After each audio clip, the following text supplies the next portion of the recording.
Tony Johnson lost wife Lisa to breast cancer, struggling with depression and suicidal thoughts thereafter. Tony's not looking after himself, getting into arguments with everyone, including the postman Pat. He works at the local paper in Tanbury, where Sandy has been hired as a features journalist. She was hired by Matt Braden, Tony's brother-in-law and boss. Lenny is the photographer, Kath advertising, and Tony the head of features. Julian is a drug addict who delivers the papers. Tony visits his dad every day, who has dementia, at the care home. One of the nurses at the home is Emma, who looks after Ray, his dad. Lisa left Tony videos before she passed, telling him to take care of himself and the dog, Brandy. Tony adopts a zero care in the world attitude due to his suicidal thoughts. If something bad happens to him, it doesn't matter. If I become an arsehole and I do and say what the fuck I want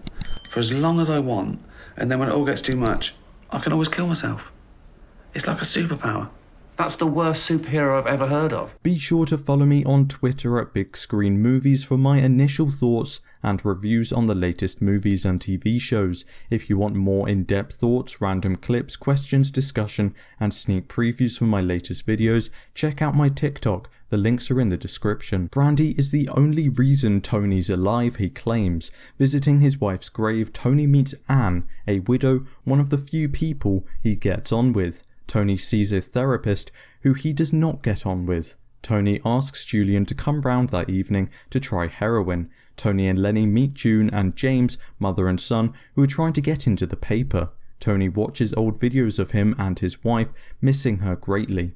As he passes out from the drugs, Julian goes through his wallet. Tony stumbles into Julian when working, demanding his money back. He's defended by friend Daphne, a sex worker, who tells Tony his girlfriend died from an overdose. He strikes up a friendship with Daphne, paying her to clean up the house a bit. Brian is, in Tony's words, the local nutter, who's always trying to get into the paper after his wife cheated on him. Later, Julian visits Tony again. Matt convinces Tony to try dating again, setting him up with a widow, Rebecca. The date doesn't go well, with Rebecca claiming Tony isn't suicidal, otherwise he would have done it, like her husband. Tony and Julian make it a regular thing, with Tony ending the night giving him enough money to overdose, relieving his pain of being without his girlfriend. He tells Matt he gave Julian the money, with Lenny revealing his new girlfriend, June. Sandy goes to Brian's house, trying to find a story of value, whilst Matt tells Tony he will stop him from seeing his nephew George after finding out he threatened a boy bullying him with a hammer. Realising not caring isn't a superpower after all, and talking with Anne, Tony confronts Daphne after the death of her friend. Tony misses Julian's funeral. He finds out Matt and his wife Jill are having problems from his psychiatrist.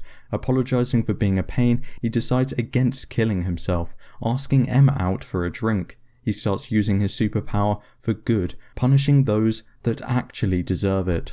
If this video isn't your cup of tea, check out this Boba Fett timeline and recap video, or perhaps the not so amazing Spider-Man 3. Maybe you've not yet seen season 4 of Cobra Kai, in which case this recap is perfect for you. Matt is now sleeping in the office and Brian delivers the papers. Meanwhile, Tony has decided to stop drinking to get his life back on track. Things with Emma didn't work out. She said that he wasn't yet over Lisa. Lenny offers Matt his flat as he's moved in with June. Kath, hearing about Matt's troubles, shows interest. Tony joins Matt in a meditation class but walks out irritated, drinking again. James comes to work at the paper for some experience, with Brian wanting to join the Amdram group he's a part of. Tony helps to set Pat and Daphne up. Tony doesn't get on with Simon, someone Emma's started talking to more. Paul, the semi-retired owner of the Tanbury Gazette, wants to sell the building as the paper is losing money. The group starts brainstorming on how to try and save the paper. Tony and Matt go out for a drink, seeing Emma and Simon. He leaves quickly afterwards. Meanwhile, Pat and Daphne have a good time out on their date. Kath asks Matt out to go watch the Amdram performance, with him asking Tony to help him get out of it. Matt then asks his wife Jill out instead, and she says yes. Feeling bad, Tony takes Kath out for a coffee, making her feel better. He then talks with Paul, trying to convince him not to sell the building. He agrees, wanting a challenge. Tony invites Anne and Paul to go and see the performance. He ensures Sandy is okay after she mentions her embarrassment at still living at home, not having a date, or having her life in order at all. During the performance, Emma asks Tony to call her.